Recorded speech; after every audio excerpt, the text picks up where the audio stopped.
Pages के साथ ही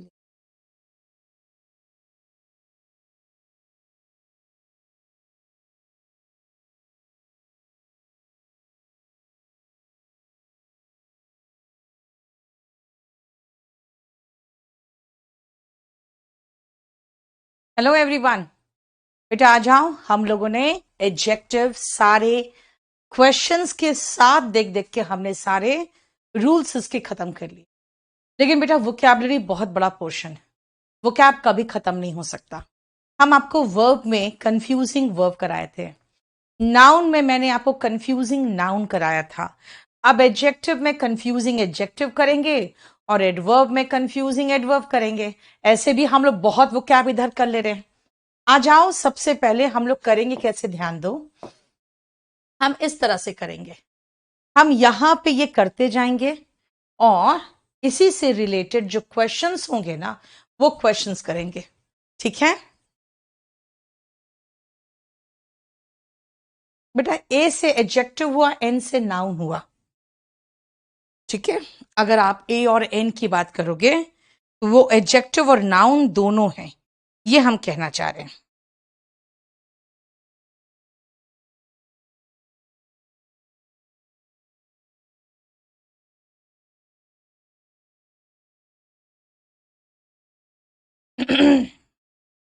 चलो बेटा देखो ध्यान से, एग्जॉस्टेड और एग्जॉस्टिव दो वर्ड्स बने हैं एग्जॉस्ट से। एग्जॉस्टिव और नहीं बेटा, अभी पटना में स्टूडियो बन नहीं पाया, अभी हमें एक जगह भी चेंज करना है वहां पे, क्योंकि अभी जहां पे बोरिंग रोड में मुझे बहुत पसंद नहीं है, इससे थोड़ा सा रुक जाओ। बेटा एग्जॉस्टेड का मतलब होता है थका हुआ, टायर्ड, रन डाउन। और एग्जॉस्टिव का मतलब क्या हुआ, बहुत ज्यादा फैला हुआ, बृहत। जैसे आपका सिलेबस क्या है, एग्जॉस्टिव है, और रात तक क्या होते हो आप, बोलोगे मैं एग्जॉस्टेड हो जाता हूं, ठीक है। अब पुनीत ये सब बातें मुझे व्हाट्सएप करो बेटा। आइए, प्रिंसिपल, अगर नाउन में प्रिंसिपल की बात करोगे तो प्रधानाचार्य जो स्कूल्स में होते हैं, लेकिन अगर प्रिंसिपल एडजेक्टिव में बात करोगे तो उसका मतलब मेन होता है। और प्रिंसिपल PLE वाला होता है जो, वो सिद्धांत होता है, जिसको आप डॉक्ट्रीन या आइडियल कह सकते हो, प्रिंसिपल। ऑल्टरनेट और ऑल्टरनेटिव याद रखना बेटा, ऑल्टरनेट का मतलब होता है एक छोड़कर एक। जैसे आपका क्लास ऑल्टरनेट डेज चलता है ना, मंडे वेंसडे फ्राइडे, ठीक है। अभी फ्राइडे क्लास संडे को हो गया है तो अलग चीज है। And what is alternative, alternative का मतलब होता है विकल्प। जैसे मुझे ये रूम पसंद नहीं है, कोई और ऑल्टरनेटिव नहीं है आपके पास। मैं चाय नहीं पीती हूं, ड्रिंक्स में कोई और ऑल्टरनेटिव नहीं है कि आपके पास, ठीक है, क्लियर। नेक्स्ट आओ, ऑरल। बेटा याद रखना, AURAL ये आपके ईयर से संबंधित है, ORAL ये आपके मुख से संबंधित है, इसलिए aural is related to ear. देखो बेटा सब एडजेक्टिव यहां नीचे, वर्बल शब्दों से रिलेटेड है ना, ऑफ वर्ड्स, एंड ओरल मुख से रिलेटेड। बेटा वर्बल, वर्बल होता है जो शब्द से रिलेटेड होते हैं, और ओरल जो होते हैं वो मुख से रिलेटेड होते हैं, ये ध्यान रखना। क्लियर, समझ में आया। चलो नेक्स्ट आओ। ओम प्रकाश 10:30 मिलो आप लोग फेसबुक और यूट्यूब में, ठीक है। हम उस समय बात करेंगे, अभी क्लास कर लो।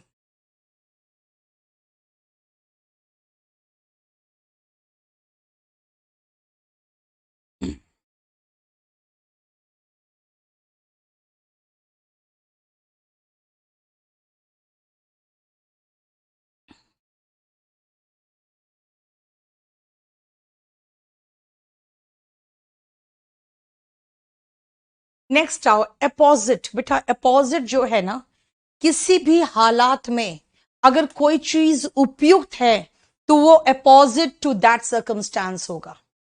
यानी अपोजिट बेटा खाली ए है, ठीक है, ध्यान रखना। दिव्यांशु ये सब क्वेश्चन आप उसमें पूछो, आप फेसबुक में जो डाउट ग्रुप है उसमें। ऑपोजिट होता है बेटा फेसिंग ईच अदर। जैसे अगर मान लो आप मेरे सामने बैठे हो और अपने मेरे तरफ फेस करके बैठे हो, तो आमने सामने हो गए, ऑपोजिट हुआ। लेकिन बेटा ऑपोजिट के साथ प्रेपोजिशन टू लगा दोगे तब ये अगेंस्ट हो जाता है। अगेंस्ट यानी कि अगर आप मेरे खिलाफ बोल रहे हो तो you are talking opposite to me, इसका मतलब के विरुद्ध, है ना? क्लियर? अब आओ नेक्स्ट, अमोरल और इमोरल। जैसे अमोरल, अगर आप साइंस की बात करोगे उसका इस्तेमाल आप अच्छी चीजों के लिए कर सकते हो, उसका इस्तेमाल किसी को मारने के लिए भी कर सकते हो, लेकिन साइंस अपने में तो अमोरल है ना। अब उसके कुछ इमोरल यूजर्स है तो क्या कर सकते हैं? इमोरल, अनैतिक। अगर आप इमोरल एक्ट्स में फंसे हुए हो तो आप गलत काम करोगे, है ना? लेकिन अगर मान लो कोई गिर रहा है, कोई डूब रहा है, मैं बचाने नहीं उतरूं तो वो इमोरल नहीं, वो अमोरल है। क्यों? भाई मैं खुद, मुझे तैरना नहीं आता है, मैं क्या करूंगी उसमें उतर के, मैं खुद मर जाऊंगी। तो अगर किसी डूबते हुए को मैं नहीं बचा रही हूं क्योंकि मुझे तैरना नहीं आता तो वो अमोरल है। लेकिन किसी को मैंने धक्का देकर डुबा दिया, वो क्या होगा? वो इमोरल होगा। ठीक है बेटा? Bridal is related to, bride से रिलेटेड हो गया या मैरिज से रिलेटेड हो गया, है ना? लेकिन ब्रिडल है ये, ब्रिडल बेटा नाउन और वर्ब दोनों है। इसका मतलब लगाम भी होता है और इसका मतलब लगाम लगाना भी होता है। ठीक है?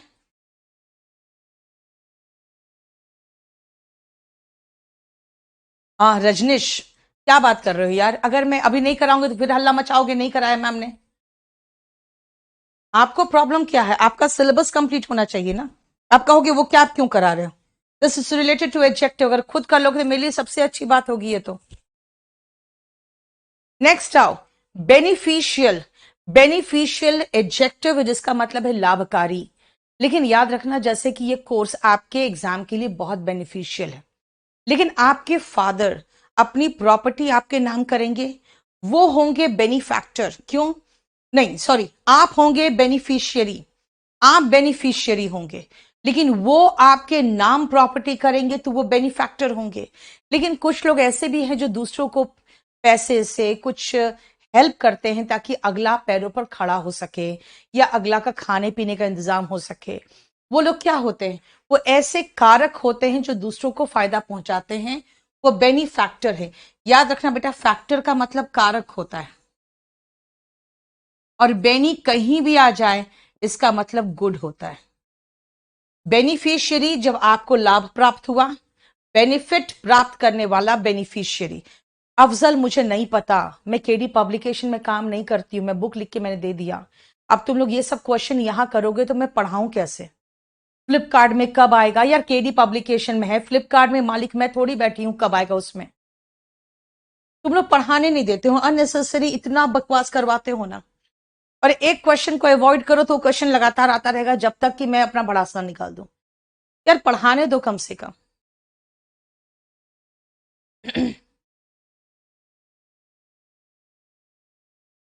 About childish and childlike you, मैंने बताया हुआ आप लोग को वोकैब में। चाइल्डिश बचकाना एंड चाइल्ड लाइक होता है मासूम। ये नेगेटिव एडजेक्टिव है, ये पॉजिटिव एडजेक्टिव है। कॉन्टिन्यूअल, बेटा कॉन्टिन्यूअल रेगुलर होता है। जैसे अगर मैंने कहा कि कॉन्टिन्यूअल इंटरप्शन होता रहता है क्लास में, कॉन्टिन्यूअल का मतलब हुआ लगातार, बार बार। लेकिन कॉन्टिन्यूस आपका 1.5 घंटे क्लास चलता है, कॉन्टिन्यूस का मतलब होता है विदाउट ब्रेक, है ना, विदाउट ब्रेक। और कॉन्टिन्यूअल का मतलब देखो regular, happening again and again, मतलब बारंबार। कैजुअल एंड कॉजल, अगर मैं कहूं इस कैजुअल एटीट्यूड से आप पास नहीं कर पाओगे, इस कैजुअल एटीट्यूड से। देखो बेटा, बेनिफिशियरी होता है जो लाभ प्राप्त करता है, और बेनिफैक्टर होते हैं, यस प्रॉपर्टी पेपर्स में होते हैं, तनिका होंगे ही, क्योंकि आप जिसको प्रॉपर्टी लिख रहे हो बेनिफिशियरी है, आप लिख रहे हो प्रॉपर्टी उसके नाम, तो बेनिफैक्टर है आप। कैजुअल एटीट्यूड है आपका, मतलब सीरियस नहीं हो पढ़ाई में, है ना। और कैजुअल ड्रेस पहन के क्लास में आ जाते हो, अगर मैं टीचर्स को कहूं, इसका मतलब नॉट फॉर्मल। और कॉज यानी कारण, कारक से बना है causal, causal is related to the cause, related to the cause is causal. देखो कॉज मतलब क्या होता है? कारक। क्लियर बेटा? क्लाइमेक्टिक होता है क्लाइमेक्स संबंधित। पिक्चर जाते हो ना, लास्ट में क्या देखते हो? क्लाइमेक्स दिखाता है ना। वो क्या है, क्लाइमेक्टिक है। क्लाइमेक्टिक सीन्स जो होते हैं उसमें बहुत नौटंकी होता है। लेकिन क्लाइमेटिक क्या है, क्लाइमेट संबंधित यानी जलवायु संबंधित होता है। ठीक है, बोलो कोई प्रॉब्लम? अरे, चाइल्डिश के नीचे चाइल्ड लाइक दोनों एडजेक्टिव होगा। एक सेकेंड, चाइल्डिश और चाइल्ड लाइक बेटा दोनों एडजेक्टिव होगा। एक मिनट रुक जाओ फिर।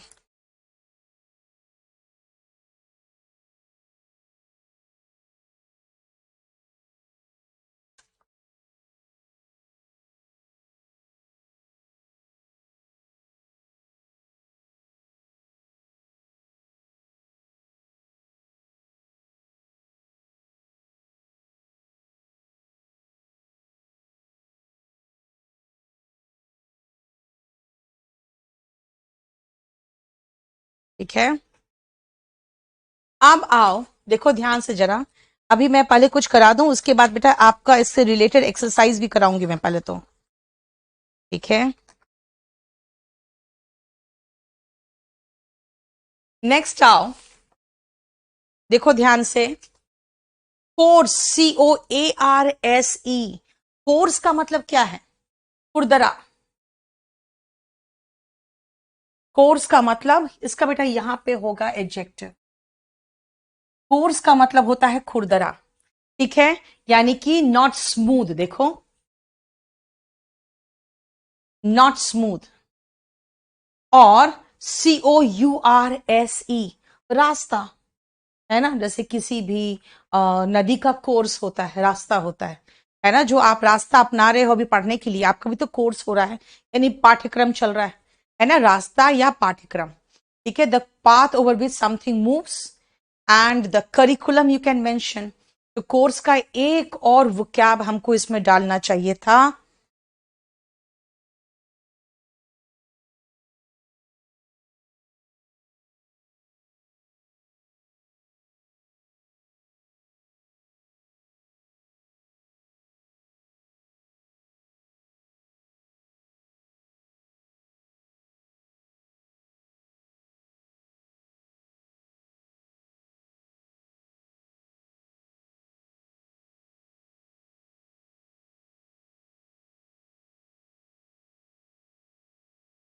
इसमें सेकेंड मीनिंग लिखना,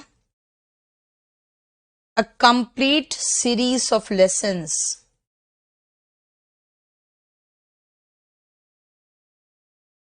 ठीक है, कंप्लीट सीरीज ऑफ लेसन्स, ये कोर्स होगा यहां पे। अगर कोर्स में पाठ्यक्रम का मीनिंग मैं लिखूं तो अ कंप्लीट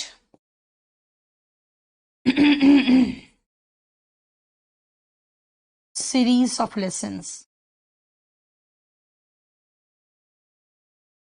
है ना। चलो, अभी आपने 13 तक किया है, पहले हम थोड़ा सा और कर ले, उसके बाद इससे रिलेटेड कुछ सेंटेंसेस करेंगे। रफ बोल सकते हैं मैम, यस, रफ का मतलब होता है बेटा नॉट स्मूथ। ठीक है, कॉन्फिडेंट बेटा याद रखना, जो फिड का मतलब होता है ना, ये होता है विश्वास। जिस पर विश्वास करके आप अपने सारे राज बताते हो वो आपका कॉन्फिडेंट बन जाता है। लेकिन कॉन्फिडेंट तब होते हो जब आप में आत्मविश्वास हो या किसी और पे विश्वास हो। कॉन्फिडेंट होता है showing that you have confidence, और you can say you have trust in someone और योरसेल्फ। ठीक है, yes, both meaning of course is noun बेटा, दोनों का मतलब नाउन ही है। कॉन्टेजियस एडजेक्टिव है, कॉन्टिगुअस एंड इन्फेक्शियस बेटा याद रखना, जो कॉन्टेजियस डिजीज होते हैं ना वो टच से फैलते हैं। ठीक है, और इन्फेक्शियस जो होते हैं वाटर से, एयर से फैलते हैं, है ना। टच से, छूने से जो बीमारी फैले वो कॉन्टेजियस होते हैं। लेकिन कॉन्टिगुअस का मतलब होता है बेटा एक सीमा में लगा हुआ, कॉन्टिगुअस होता है नेक्स्ट टू ईच अदर। ठीक है, सीमा एक है, इधर और उधर दोनों एक ही सीमा से सटा हुआ है, तो कॉन्टिगुअस है बेटा। कंप्लेसेंट का मतलब होता है सेटिस्फाइड।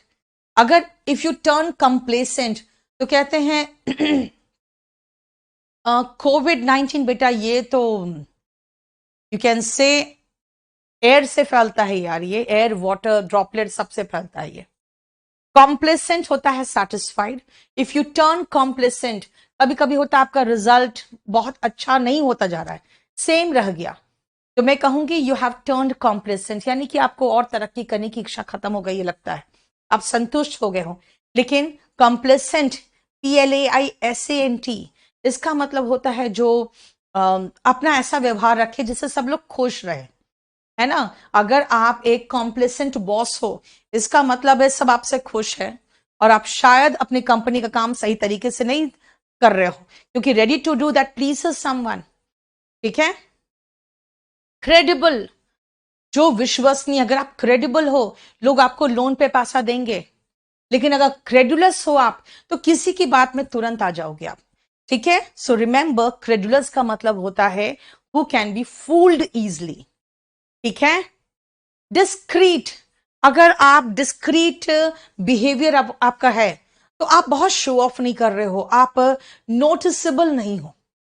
इसलिए कई बार होता है जब कोई जासूसी करता है तो वो डिस्क्रीट डिस्टेंस मेंटेन करके रखता है, ताकि जिसका पीछा कर रहा है उसको पता ना चले कि मेरा पीछा कर रहा है, नॉट इजली नोटिसेबल रहता है। लेकिन अगर डिस्क्रीट, CRETE की बात करते हो तो entirely separate, this is a discrete topic, मतलब ये बिल्कुल अलग टॉपिक है, अलग अलग है, दोनों टॉपिक्स अलग अलग है। डिजीज बेटा बीमारी होता है, लेकिन जो मर चुका है ना उसको हम डिसीज्ड कहते हैं। और नाउन में डेजर्ट का मतलब रेगिस्तान है, वर्ब का मतलब है त्याग देना, टू लीव। लेकिन एडजेक्टिव के रूप में ED लगा दोगे तो इसका मतलब होता है वीरान। नॉट इनहैबिटेड का मतलब होता है वीरान, ठीक है। और डेजर्ट क्या है? स्वीट डिश, जो खाने के बाद आप लेते हो, खाने के बाद वाला जो मीठा होता है ना, वो स्वीट डिश को डेजर्ट SS से करते हैं। अब चलो मैं आपको इससे रिलेटेड सेंटेंसेस कराना चाहूंगी, इसीलिए पहले हम कुछ सेंटेंसेस कर ले, उसके बाद हम देखेंगे आगे। यस है बेटा, ये सारे नोट्स में है।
देख लिया?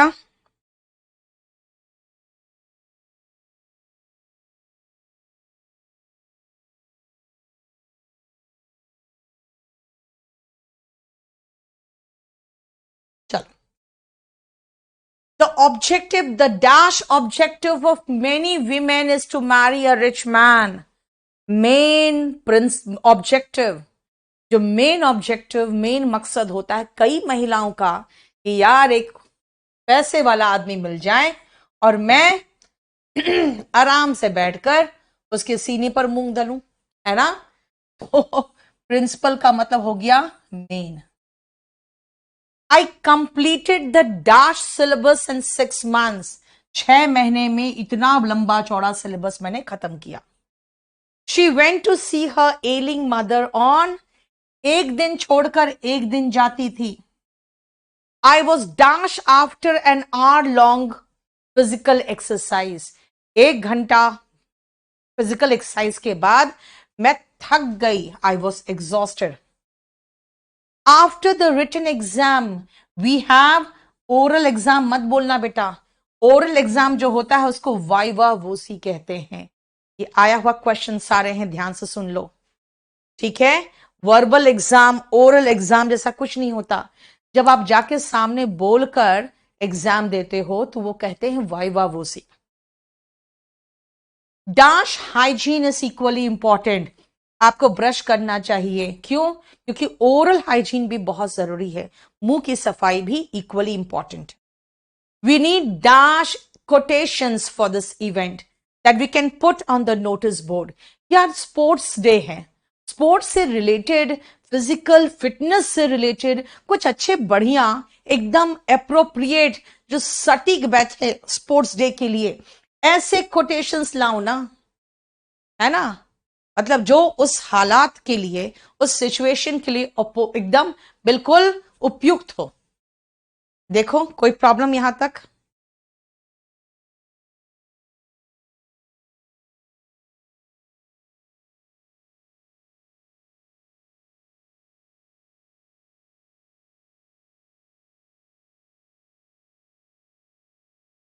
करो.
हो गया.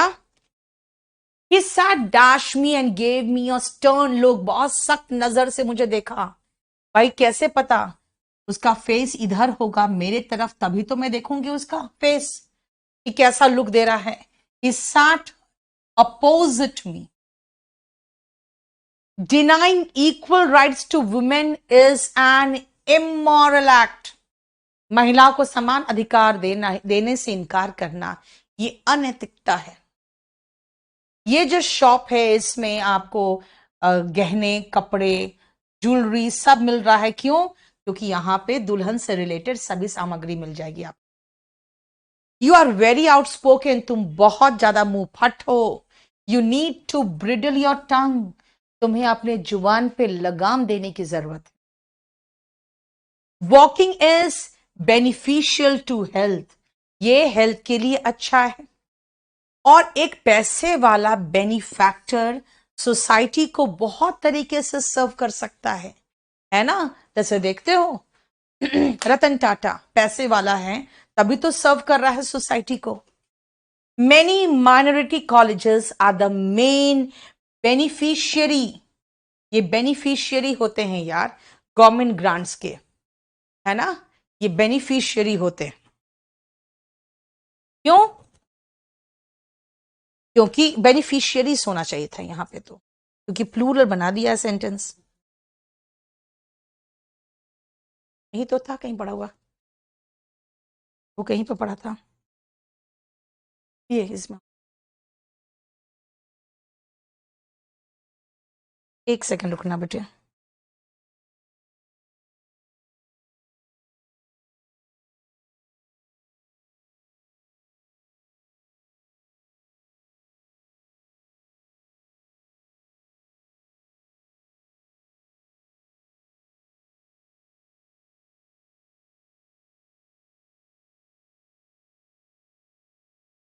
ठीक है।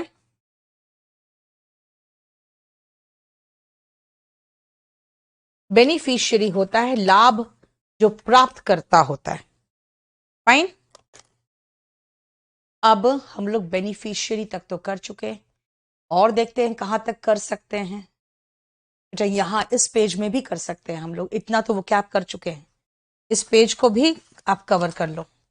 चलो जल्दी करो फटाफट, जल्दी से।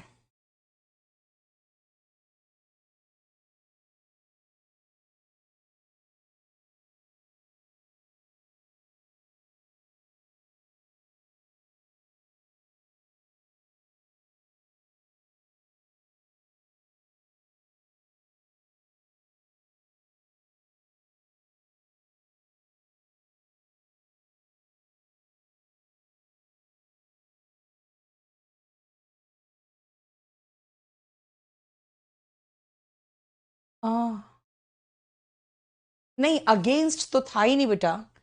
अपोजिट टू तो तब होगा ना जब अगेंस्ट होने की बात करोगे तो।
हो गया।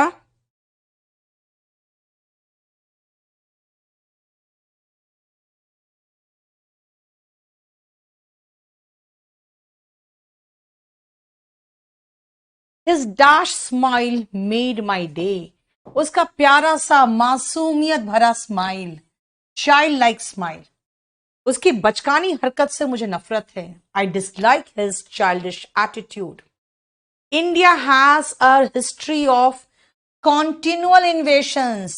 एक चढ़ाई हुआ, कुछ सालों बाद दूसरा पहुंच गया, तीसरा 10 सालों बाद फिर कोई पहुंच गया, फिर उसके बाद मुगल पहुंचे, फिर उसके बाद ब्रिटिश पहुंचे, यानी लगातार एक के बाद एक, यानी कि एट रेगुलर इरेगुलर इंटरवल्स आपके यहां पे चढ़ाइयां होती रही। इन्वेशन मतलब चढ़ाई।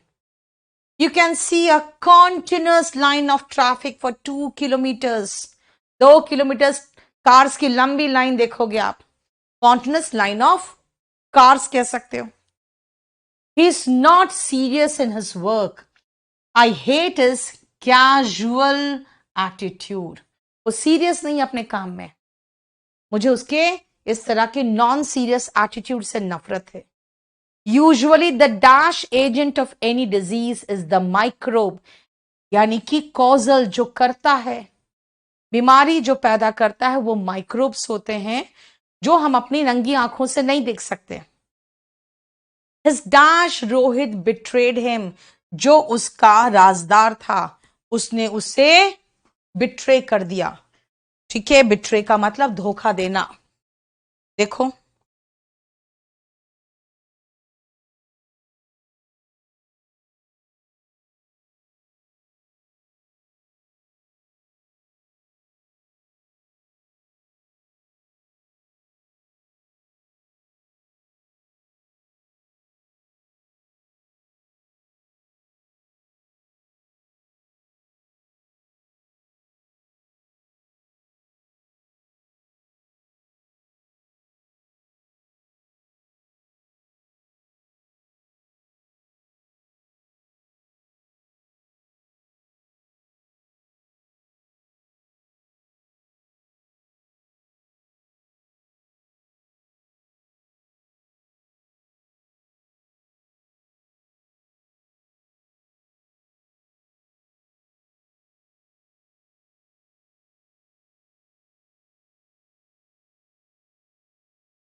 जल्दी फटाफट। बेटा कॉन्फिडेंट में जब ई लगा दोगे ना तो वो लड़की के लिए होता है, राजदार अगर महिला है तो ई लगेगा।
चलो she was his dash till she was the dash of his property. जब तक ये महिला इस प्रॉपर्टी की उत्तराधिकारी रही, यानी उसको बेनिफिट मिलता रहा, तब तक वो उसकी राजदार बनी रही। देखो, बेनिफिशियरी यानी बेनिफिट प्राप्त करने वाली जब तक रही ना, तभी तक उसका राज छुपाई, उसके बाद नहीं। जो टच से फैलता है उसको कॉन्टेजियस डिजीज कहते हैं। ये ड्रेस में मुझे कंफर्टेबल फील नहीं हो रहा, ये बहुत रफ कपड़े का बना हुआ है। देखो, what will be your course of action, तुम क्या करोगे अब? इसका जो स्ट्रॉन्ग फाइनेंशियल कंडीशन है, मेड हिज फैमिली कंप्लेसेंट, संतुष्ट, यार पैसे तो है, क्यों काम करे। His dash character makes her a perfect, makes him होगा, makes him a perfect slave. इसका मतलब है कि सबको खुश करने वाला जो एटीट्यूड है ना इसमें, उससे ये बंदा बिल्कुल स्लेव बनने लायक है। ठीक है, देखो,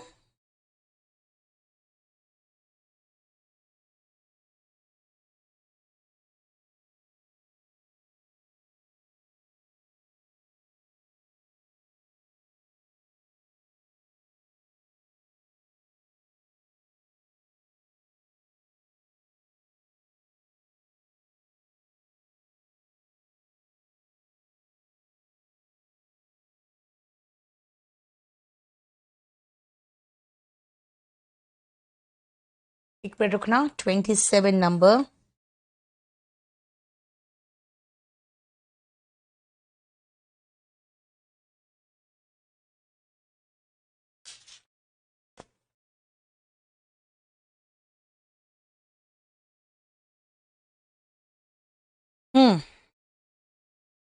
अब देखते हैं नेक्स्ट पेज में हम लोग है किसी पोजीशन में, कहां तक। बिल्कुल, ये भी पेज हो जाएगा आपसे।